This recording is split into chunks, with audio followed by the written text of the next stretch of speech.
Hello, everybody. So I just want to do this video. It's about the former Philippine former president war on drugs now has to face the music. So he's now has to testify in front of the Congress. They try to because somebody is try to get him in. To face the music, which is his war against drug is has some casualty. A lot actually, it's a lot of casualty. Some of them, are innocent, so being killed. So that's that. Let's talk about that. This is a war on drugs in the Philippines. And if you're an expert, of course, this will also concern you because it's about safety. Uh, so when let's go back, like 6 years ago, like when or maybe 8 years ago, but I think Philippines is about 6 years. The terms of president is 6 years, I believe. In here in U.S. it's 4. So that should be about 8 years ago when Duterte took office. Um, he declared a war on drugs because there's such a big problem in the Philippines, and then and he was very like with his war on drug is like with the iron fish. I remember like uh, it's kind of bring back to during like not the same like during the Marcos martial law. uh, you know Marcos is also a very very tough, you know uh, very tough with criminal, with kind of a lot of things. Um, but Duterte, he was I've been watching him. I'm a big fan of President Duterte, so I've been watching him. Most of the time his press conference, his even when he was still in Davao. I have seen how he cleaned up the Davao, because when I was still in the Philippines, Davao is very like it's almost it's like it's in should I say dangerous? Maybe so, maybe because I remember we went to Davao to visit a family friend, and then you know our friend took us out to like went around, like go out for dinner, and even took us to like I think it's a gambling place or something like that. It's like a casino or something, like something like that. I was still very young, and I remember he was driving, and then at to one location he said, "Oh, I just need to reach out." He referring to his gun. He said, I have to be very cautious, very cautious of in this area. This is not a very good area, so he reached out to his gun. He's ready, just in case somebody just block us or something like that. Try to kidnap or what do you call that? Hold up, like that in the Philippines. So, and I was very young, and then first time seeing a gun, kind of petrify me. I remember that scene, that situation. So that was in Davao, and then because he talked about, he said, Davao is safe in the morning, in the daytime, but not at night. That was back in the 80s.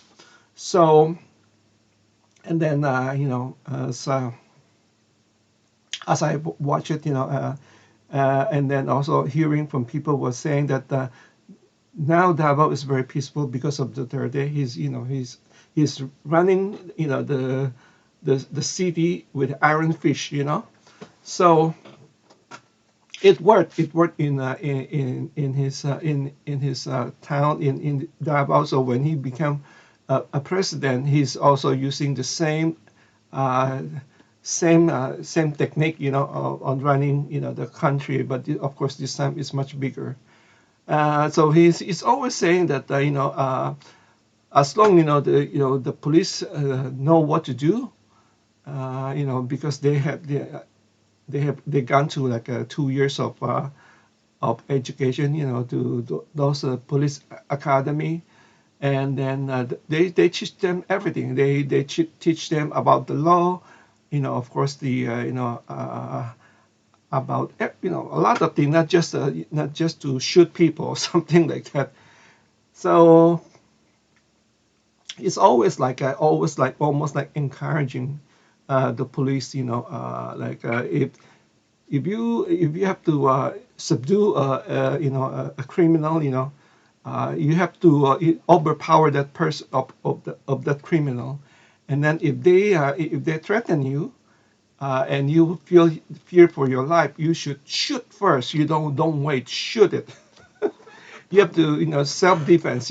So it's almost like when other people will hear that, it's almost like saying you almost like encouraging your police, to just shoot without mercy. But no, no, he said no. I didn't say that. I said, if you feel threatened, you should shoot it. And then he make a lot of statement. It's kind of very controversial. Sometimes he will be asked by the reporter, "Have you ever shoot anybody, or you ever kill anybody?" So yeah, I used to go out, at night, like on my back, and then I just carry my gun and then start looking for bad people, and then if I see them, I'll just shoot them. But it's all talk. For he's a very bright. Of course, he's a president. He's very bright, and he's a lawyer, so he know what he's doing. He can say that he shoot people, he kill people, but if there's no witness, nothing you can do about it. So that's why he's very controversial. But I do like him though, because of why. Uh, it really feel much safer. I was when he was uh, became the president of the Philippines. I was feel much secure to go back to the Philippines. I remember at one time, we have this big issue about at the airport, that people are planting a bullet, in let's say you're gonna leave the country, you go into your check-in luggage, and then somebody will plant some usually two bullets in your luggage, and then stop you, say, hey, there's some illegal things in your luggage. We found this two bullet or something like that, and then they would bring you, inconvenience you, put you into like in a isolation in a room, and try to extort money from you. Say, what do you want to do?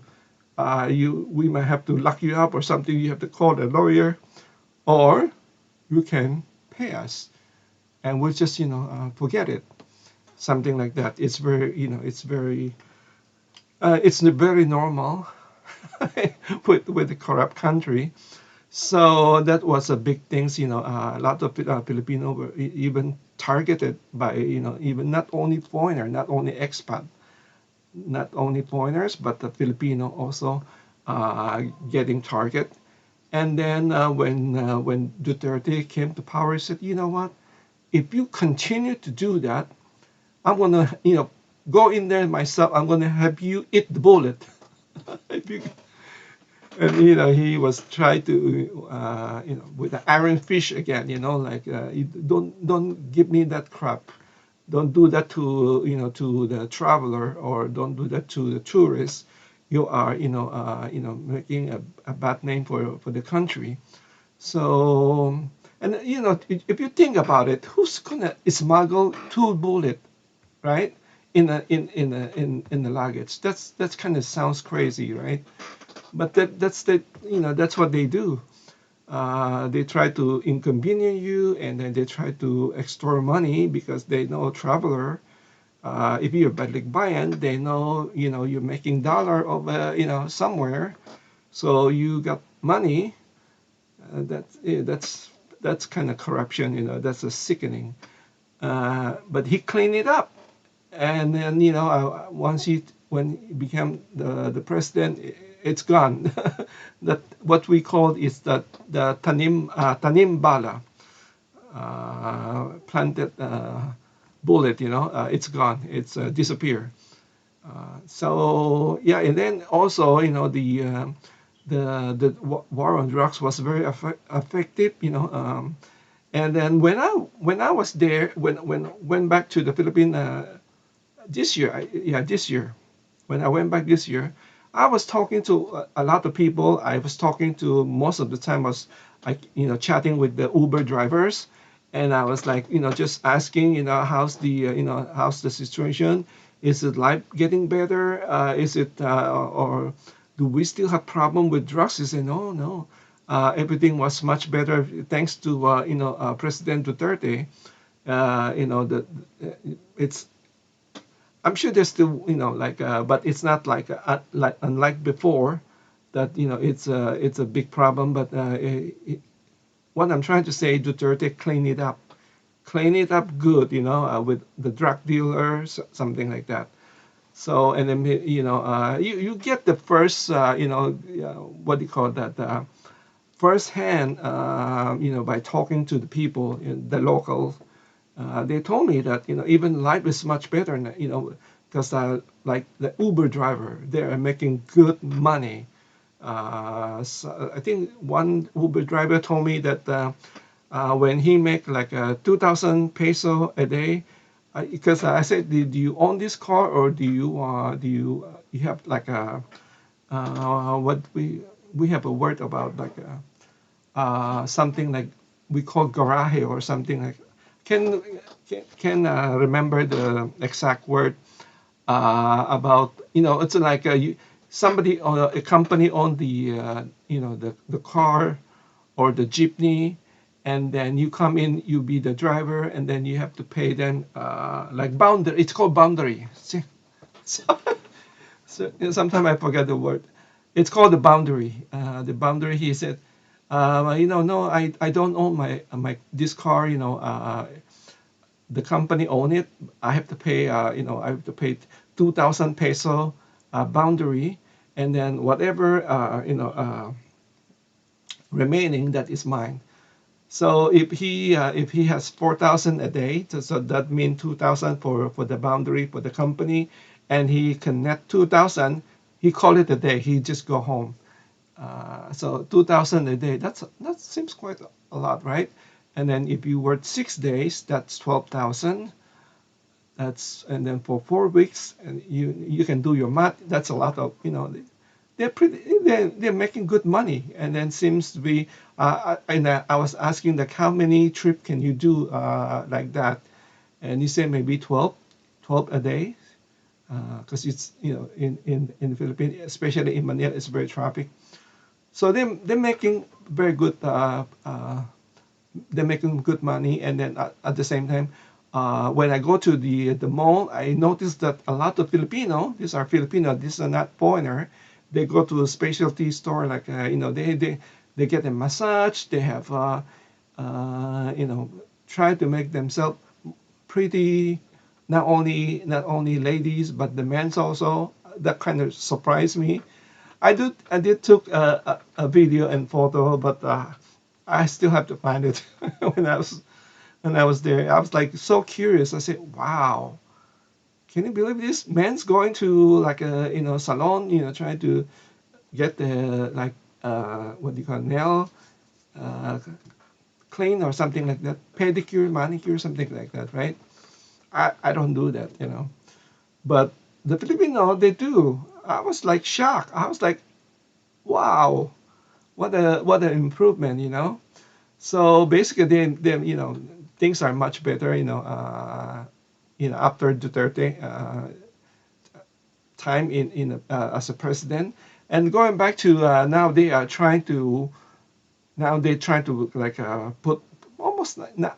It's not there yet, but I know it's the whole thing. Slowly, but this opposition trying to pin him down with this. Especially from former Senator Trillanes. I mean, I don't have nothing against Tilianes because he was just doing his job as an opposition, to Duterte. So he's checking like a check and balance, to see, and then he's against the killing. He's not against the war on drug. Basically, he's just saying that there's also innocent people are getting killed. So now, and at the same time, I think I'm not quite sure it was him or other group kind of report him to the ICC. ICC is the International Criminal Court, and which is President Duterte doesn't he doesn't recognize that. He said, and besides, he decided to get Philippines out of that ICC. He said we are no longer a member of the ICC, so they kind of leave us alone. And the ICC tried to investigate. You say, we're not gonna let you in the Philippines when he was still the president because you have no jurisdiction now, especially we out of the that whatever that membership. Even I just do my Google. Even the United States doesn't have any relationship with the ICC because they also now it's a kind of very controversial because the ICC tried to make criminal charges to the Israel people because I think they invaded uh, the Palestine. So there's politics going on there, and then the U.S. They are not very happy. U.S. is not doesn't belong to the ICC, and then the ICC have like a issue like a arrest warrant for the leader of the Israel, Netanyahu, Prime Minister Netanyahu. And then so the U.S. tried to get involved. Said you cannot do that because he's just doing his job because the Palestine attack Israel. It's a very complicated situation. But going back to President Duterte, right? So now he's like testifying in the Congress, and then I remember watching I used to love watching the Senate hearing in the Philippines. Now it's like falling asleep because why? The you have to blame the Filipino too. The Filipino, they keep voting this like a movie star to the Senate or to the Congress, and they are not lawyer. They don't have any background as long because they have a pretty face or maybe they're wealthy. People like them, say, hey, he's famous. I used to watch his movie. I love him or I love her. I want to vote for him or her. It doesn't matter if he has does he know anything about the running a government. Doesn't matter. That's a Filipino, so they keep voting this movie star or celebrity, and they have no idea how's the law being run. Of course they have that's why they have this crew. The crew, that's all the work, that's all the legal work for them. And then when they come to like this hearing, it's very you're gonna fall asleep.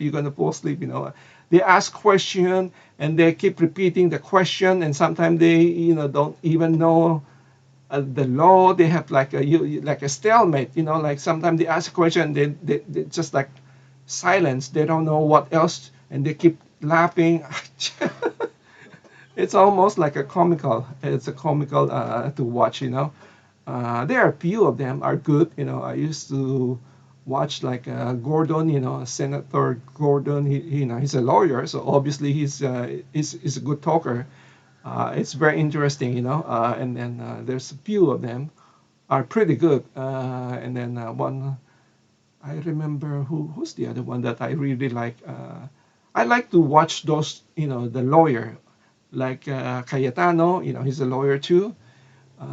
Even Senator De Lima.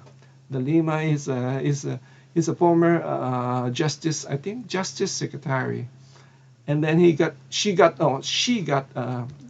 Laila De Lima. She got into trouble with. Yeah, I'm a fan of President Duterte, but when what happened to De Lima, it's kind of I'm not 100% sure on that one because they use a prisoner as the as a state witness against De Lima, and then to board up all the charges, and then she had to go to prison for like 6 years, I believe. But now she's free. She's free again. And then it's much slimmer now. So prison did help her a lot. Lose weight. That's I think that's the only uh, I guess you can say a positive. So that's a Philippine. The one thing I kind of like I don't like is the let's say used to be when Duterte was in power, everybody want to side with Duterte. Once BBM took over, right? Now everybody going to BBM camp right now. So that's a Philippine for you. Whoever is on the winning side, oh, you're in power. Okay, let's go to the right side. And then if the center is in power, okay, let's go to the center. And the left is in power, everybody go to the left. That's the Philippine politics. Anyway, but I hopefully I don't think anything can happen to Duterte because he's a very famous he's the most people elected him.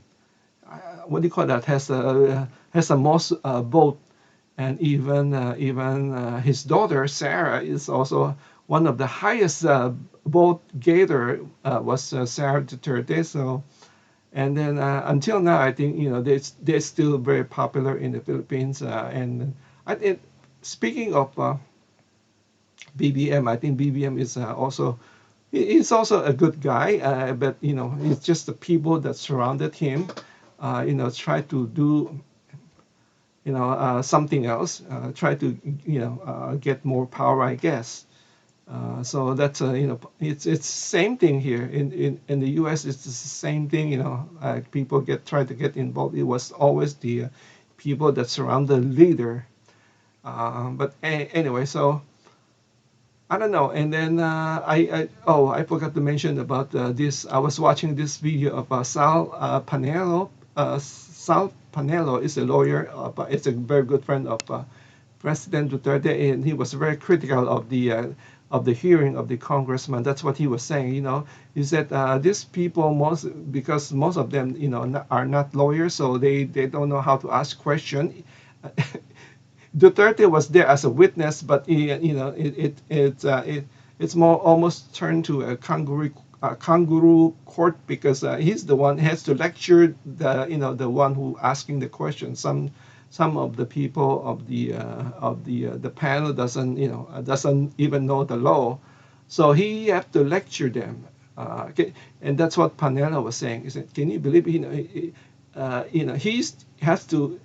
Instead of just answering the question, he has to, lecture um, the congressman or the senator, about the laws of the Philippines. Anyway, so let's hope that let's hope that but also Duterte have said he doesn't mind one of the very controversial, like he always said that there's something go wrong with the arrest or something like that. As long the police doing their job, doing according to the law, he take full responsibility. He's always said he take full responsibility. And even when you try to pin him down, he say, even they kill the people, you still want to take responsibility. He was always said yes. That is mine. That is mine alone. Nobody can touch it. I take full responsibility. He's very tough. He's very tough. He said, I don't mind going to jail. If somebody, have something, they should file the charges. But nobody's coming out and file the charges. So, that's a thing that, he's always tell whoever tried to investigate him. He said, if there's a wrongdoing, okay, come out and file the charges, and I'm ready to face the music. That's what Duterte always said.